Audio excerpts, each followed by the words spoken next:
कृष्णा दोस्तों, आज हम सुनेंगे तारा रानी की कथा। माता के जगराते में महारानी तारा देवी की कथा कहने व सुनने की परंपरा प्राचीन काल से ही चली आई है। बिना इस कथा के जागरण को संपूर्ण नहीं माना जाता है। यद्यपि पुराणों और ऐतिहासिक पुस्तकों में कोई उल्लेख नहीं है, फिर भी माता की प्रत्येक जागरण में इसको सम्मिलित करने का परंपरागत विधान है। कथा इस प्रकार है। राजा स्पर्श माँ भगवती का पुजारी था। एक दिन महामाई की पूजा करता था।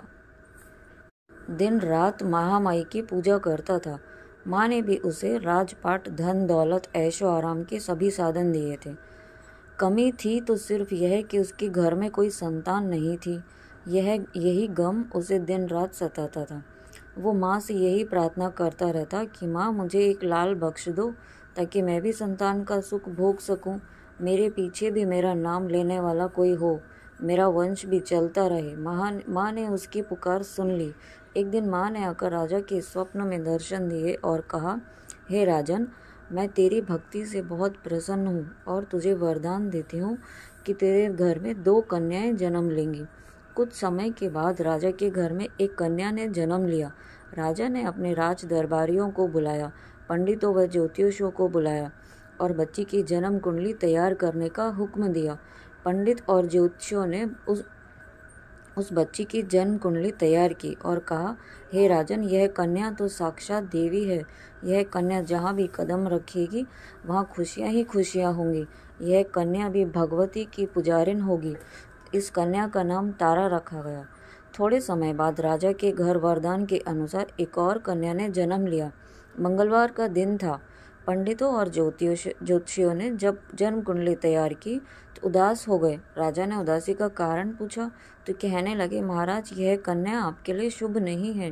राजा ने उदास होकर ज्योतिषियों से पूछा कि मैंने ऐसे कौन से बुरे कर्म किए हैं जो इस कन्या ने मेरे घर में जन्म लिया। उस समय ज्योतिषियों ने अपनी ज्योतिषी लगाकर बताया। कहने लगे कि ये दोनों कन्याएं जिन्होंने आपके घर में जन्म लिया है, पिछले जन्म में राजा इंद्र की अप्सराएं थी। इन्होंने सोचा कि हम भी मृत्यु लोक में भ्रमण करें और देखें कि मृत्यु लोक पर लोग किस तरह रहते हैं। दोनों ने मृत्यु लोक पर एकादशी का व्रत रखा। बड़ी बहन का नाम था तारा, छोटी बहन का नाम था रुक्मणी।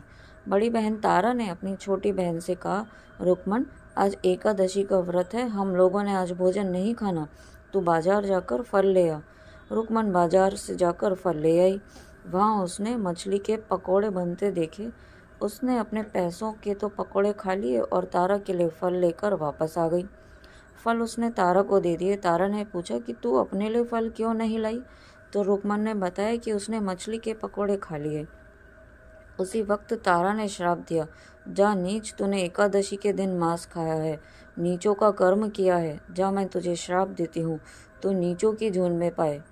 छिपकली बनकर सारी उम्र मांस ही कीड़े मकोड़े खाती रहे। उसी शहर में एक ऋषि गुरु गोरख अपने शिष्यों के साथ रहते थे। उनके शिष्यों में एक चेला तेज स्वभाव का तथा घमंडी था। एक दिन वो घमंडी शिष्य पानी का कमंडल भरकर खुले स्थान में एकांत में जाकर तपस्या पर बैठ गया। वो अपनी तपस्या में लीन था। उसी समय उधर से एक प्यासी कपिला गाय आ गई। उस ऋषि के पास पड़े कमंडल में पानी पीने के लिए उसने मुंह डाला और सारा पानी पी गई। जब कपिता गाय ने मुंह बाहर निकाला तो खाली कमंडल की आवाज़ सुनकर उस ऋषि की समाधि टूटी। उसने देखा कि गाय ने सारा पानी पी लिया था। ऋषि ने गुस्से में आकर कपिला गाय को बहुत बुरी तरह चिमटे से मारा। वह गाय लहूलुहान हो गई। यह खबर गुरु गोरख को मिली। उन्होंने जब कपिला गाय की हालत देखी तो उस ऋषि को बहुत बुरा भला कहा और उसी वक्त आश्रम से निकाल दिया। गुरु गोरख ने गाय माता पर किए गए पाप से छुटकारा पाने के लिए कुछ समय बाद एक यज्ञ रचाया। यह यज्ञ का पता उस शिष्य को भी चल गया जिसने कपिला गाय को मारा था। उसने सोचा कि वह अपने अपमान का बदला जरूर लेगा। यज्ञ शुरू हो गया।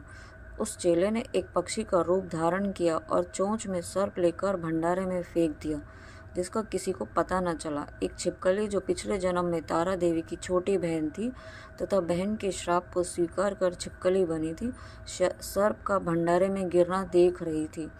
उसे त्याग व परोपकार की शिक्षा अब तक याद थी। वह भंडारा होने तक घर की दीवार पर चिपकी समय की प्रतीक्षा करती रही। कई लोगों के प्राण बचाने के लिए उसने अपने प्राण न्यौछावर कर लेने का मन ही मन निश्चय किया। अब खीर भंडारे में दी जाने वाली थी। बांटने वालों की आंखों के सामने वह छिपकली दीवार से कूदकर कढ़ाई में जा गिरी। नादान लोग छिपकली को बुरा भला कहते हुए खीर की कढ़ाई को खाली करने लगे। उन्होंने उसमें मरे हुए सांप को देखा। तब सबको मालूम हुआ कि छिपकली ने अपने प्राण देकर उन सबके प्राणों की रक्षा की है। उपस्थित सभी सज्जनों और देवताओं ने उस छिपकली के लिए प्रार्थना की कि उसे सब योनियों में उत्पन्न मनुष्य जन्म प्राप्त हो तथा अंत में वह मोक्ष को प्राप्त करे। तीसरे जन्म में वह छिपकली राजा स्पर्श के घर कन्या जन्मी। दूसरी बहन तारा देवी ने फिर मनुष्य जन्म लेकर तारामती नाम से अयोध्या के प्रतापी राजा हरिश्चंद्र के साथ विवाह किया। राजा स्पर्श ने ज्योतिषियों से कन्या की कुंडली बनवाई। ज्योतिषियों ने राजा को बताया कि कन्या आपके लिए हानिकारक सिद्ध होगी, शकुन ठीक नहीं है, अतः आप इसे मरवा दीजिए। राजा बोले, लड़की को मारने का पाप बहुत बड़ा है, मैं उस पाप का भार नहीं बन सकता। तब ज्योतिषियों ने विचार करके राय दी, हे राजन, आप एक लकड़ी के संदूक में ऊपर से सोना चांदी की जड़ आदि चढ़वा दें, फिर उस संदूक के भीतर लड़की को बंद करके नदी में प्रवाहित कर दीजिए। सोने चांदी से जड़ा हुआ संदूक अवश्य ही कोई लालच से निकाल लेगा और आपकी हत्या कन्या को भी पाल लेगा। आपको किसी प्रकार का पाप न लगेगा। ऐसा ही किया गया और नदी में बहता हुआ संदूक काशी के समीप एक भंगी को दिखाई दिया। वह संदूक को नदी से बाहर निकाल लाया। उसने जब संदूक खोला तो सोना चांदी की अतिरिक्त अत्यंत रूपवान कन्या दिखाई दी। उससे कोई संतान नहीं थी। उसने अपनी पत्नी को वह कन्या लाकर दी तो पत्नी की प्रसन्नता का ठिकाना न रहा। उसने अपनी संतान के समान बच्ची को छाती से लगा लिया। भगवती की कृपा से उसके स्तनों में दूध उतर आया। पति पत्नी दोनों ने प्रेम से कन्या का नाम रुक्को रख दिया। रुक्को बड़ी हुई और उसका विवाह हुआ। रुक्को की सास महाराजा हरिश्चंद्र के घर सफाई आदि का काम करने जाया करती थी। एक दिन वह बीमार पड़ गई। रुक्को महाराजा हरिश्चंद्र के घर काम करने के लिए पहुंच गई। महाराज की पत्नी तारामती ने जब रुक्को को देखा तो वह अपने पूर्व जन्म के पुण्य से उसे पहचान गई। तारामती ने रुक्को से कहा, हे बहन, मेरे यहाँ निकट आकर बैठो। महारानी की बात सुनकर रुक्को बोली, रानी जी, मैं नीच जाति की भंगिन हूँ, भला मैं आपके पास कैसे बैठ सकती हूँ। तब तारामती ने कहा, बहन, पूर्व जन्म में तुम मेरी सगी बहन थी। एकादशी का व्रत खंडित करने के कारण तुम्हें छिपकली की योनि में जाना पड़ा। जो होना था सो हो चुका। अब तुम इस जन्म को सुधारने का उपाय करो तथा भगवती वैष्णो माता की सेवा करके अपना जन्म सफल बनाओ। यह सुनकर रुक्को को बड़ी प्रसन्नता हुई और उसने उपाय पूछा। रानी ने बताया कि माता वैष्णो सब मनोरथों को पूरा करने वाली हैं।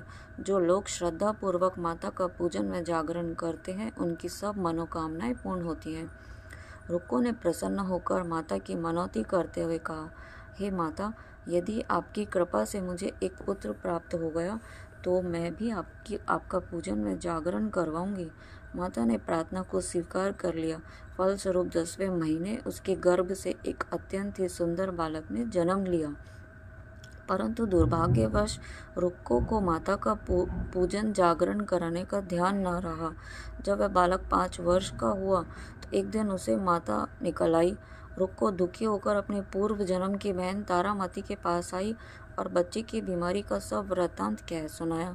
तब तारामती ने कहा, तू जरा ध्यान करके देख कि तुझसे माता के पूजन में कोई भूल तो नहीं हुई है। इस पर रुक्को को 6 वर्ष पहले की बात याद आ गई।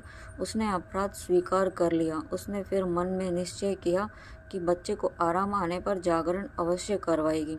भगवती की कृपा से बच्चा दूसरे दिन ही ठीक हो गया। तब रुक्को ने देवी के मंदिर में ही जाकर पंडित से कहा, मुझे अपने घर माता का जागरण कराना है, अतः आप मंगलवार को मेरे घर पधार कर कृतार्थ करें। पंडित जी बोले, अरे रुक्को, तू यही 5 रुपए दे जा, हम तेरे नाम से मंदिर में ही जागरण करवा देंगे। तू नीच जाति की स्त्री है, इसलिए हम तेरे घर में जाकर देवी का जागरण नहीं कर सकते। रुक्को ने कहा, हे पंडित जी, माता के दरबार में तो ऊंच नीच का कोई विचार नहीं होता, वे तो सब भक्तों पर समान रूप से कृपा करती हैं, अतः आपको कोई ऐतराज नहीं होना चाहिए। इस पर पंडित ने आपस में विचार करके कहा, यदि महारानी तुम्हारे जागरण में पधारे तब तो हम भी स्वीकार कर लेंगे। यह सुनकर रुक्को महारानी के पास गई और सब वृत्तांत कह सुनाया। तारामती ने जागरण में सम्मिलित होना स्वीकार कर लिया। जिस समय रुक्को पंडितों से यह कहने के लिए गई कि महारानी जी जागरण में आएंगी, उस समय से नई वहाँ था। उसने सब सुन लिया और महाराजा हरिश्चंद्र को जाकर सूचना दे दी। राजा को सेननाई की बात पर विश्वास नहीं हुआ। महारानी भंगियों के घर जागरण में नहीं जा सकती हैं। फिर भी परीक्षा लेने के लिए उसने रात को अपनी उंगली पर थोड़ा सा चीरा लगा दिया, जिससे नींद ना आए। रानी तारामती ने जब देखा कि जागरण का समय हो रहा है परंतु महाराज को नींद नहीं आ रही, तो उसने माता वैष्णो देवी से मनी मन प्रार्थना करी कि हे माता, आप किसी उपाय से राजा को सुला दें ताकि मैं जागरण में सम्मिलित हो सकूं। राजा को नींद आ गई। तारामती रोशनदान से रस्सा बांधकर महल से उतरी और रुक्को के घर पहुंची। उस समय जल्दी के कारण रानी के हाथ से रेशमी रुमाल तथा पांव का एक कंगन रास्ते में ही गिर पड़ा। उधर थोड़ी देर बाद राजा हरिश्चंद्र की नींद खुल गई। वह भी रानी का पता लगाने निकल पड़े। उसने मार्ग में कंगन व रुमाल देखा। राजा ने दोनों चीजें रास्ते में उठाकर अपने पास रख ली। जहाँ जागरण हो रहा था वहाँ जा पहुँचे और एक कोने में चुपचाप बैठकर दृश्य देखने लगे।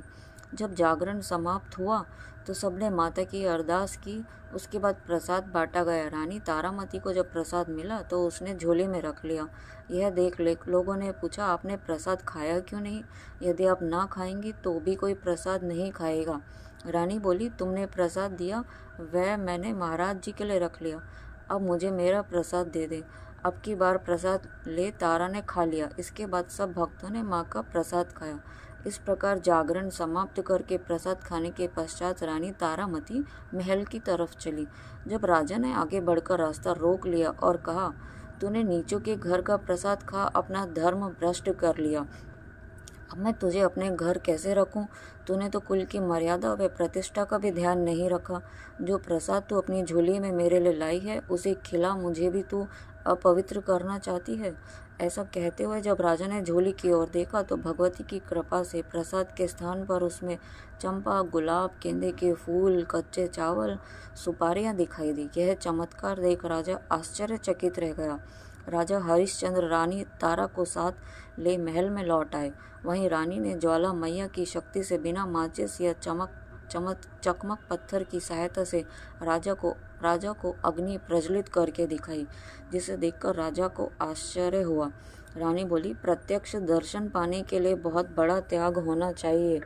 यदि आप अपने पुत्र रोहिताश्व की बलि दे सकें तो आपको दुर्गा देवी के प्रत्यक्ष दर्शन हो जाएंगे। राजा के मन में तो देवी के दर्शन की लगन हो गई थी। राजा ने पुत्र मोह त्याग कर रोहिताश्व का सिर देवी को अर्पण कर दिया। ऐसी सच्ची श्रद्धा और विश्वास देख दुर्गा माता सिंह पर सवार हो उसी समय प्रकट हो गई और राजा हरिश्चंद्र दर्शन करके कृतार्थ हो गए। मरा हुआ पुत्र भी जीवित हो गया। चमत्कार देख राजा हरिश्चंद्र गदगद हो गए। उन्होंने विधि पूर्वक माता का पूजन करके अपराधों की क्षमा मांगी। इसके बाद सुखी रहने का आशीर्वाद दे माता अंतर ध्यान हो गई। राजा ने तारा रानी की भक्ति की प्रशंसा करते हुए कहा, हे तारा, तुम्हारे आचरण से मैं अति प्रसन्न हूँ। मेरे धन्य भाग जो तुम मुझे पत्नी रूप में प्राप्त हुई। आयु पर्यंत सुख भोगने के पश्चात राजा हरिश्चंद्र रानी तारा और रुक्मन भंगिन तीनों ही मनुष्य योनि से छूटकर देवलोक को प्राप्त हुए। आयु पर्यंत सुख भोगने के पश्चात राजा हरिश्चंद्र रानी तारा और रुक्मन भंगिन तीनों ही मनुष्य योनि से छूटकर देवलोक को प्राप्त हुए।